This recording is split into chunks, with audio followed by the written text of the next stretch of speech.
இன்றே டவுன்லோட் செய்து உங்கள் ஃபேவரட் ஷோக்களை என்ஜாய் பண்ணுங்க.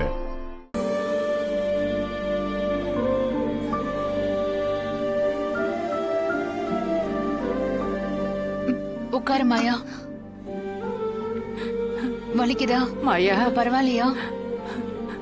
மாயா, நீ சொன்னதை சாதிச்சிட்டம்மா. பாட்டி, கோர்ட்ல நீங்க மாயா வாதாடினதை பார்க்கலையே. அந்த எதிர்த்தரப்பு வக்கீல் இருக்காரு, அவருக்கு வார்த்தையே வரல. ஆமா, எங்களுக்கே தெரியாம நீ எப்ப வக்கீலுக்கு படிச்ச? ஏமா இப்ப அதுவா முக்கியம்?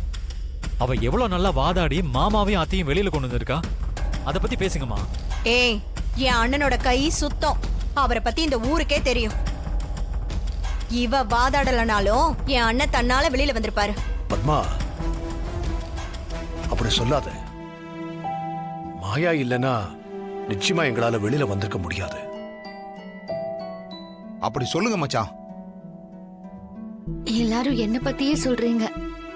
ஆனா கதிரும் தனாவும் பெரியம்மா பெரியப்பாவை காப்பாத்த துணிச்சலா ஜெயிலுக்குள்ளேயே வந்தாங்க.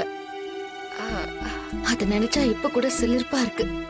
அது ஓகேதான் மாயா. ஆனா கத்தி குத்துப்பட்டு தனக்கு என்ன ஆனாலும் பரவாயில்லன்னு சொல்லி நீ கோர்ட்ல வாதாடினியே, அது இப்ப நினைச்சாலும் என் உடம்பெல்லாம் நடுங்குது தெரியுமா? உள்ள உயிருக்கு ஏதாவது ஆயிருந்தா என்ன ஆயிருக்கும்? ஏந்தனா, நீயாவது ஒரு வார்த்தை சொல்லிருக்கலாம்ல. இவன் எங்க என்ன சொல்ல விட்டா? சொல்லக்கூடாதுன்னு தான் சத்தியம் வாங்கிட்டாளே. ஆமா மாயா, இதுல எனக்கும் உன் மேல வருத்தம் தான். இன்னைக்கு இல்லைனா இன்னொரு நாள் வாதாடி எங்களை வெளியில கொண்டு வந்திருக்கலாம். எதுக்காக நீ உன்னோட உயிரை பணைய வச்ச? எனக்கும் ஜானகிக்கும் உன்னை இந்த நிலைமையில பாக்குறதுக்கு இவ்வளவு கஷ்டமா இருக்கு தெரியுமா?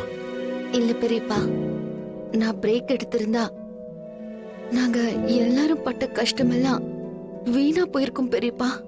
ஆம், இப்பதான் எல்லாம் சரியாயிடுச்சுல்ல. இனிமேலாவது உன் உயிரை பணைய வைக்கிற வேலை எல்லாம் வச்சுக்காத. சரிங்க பெரியப்பா.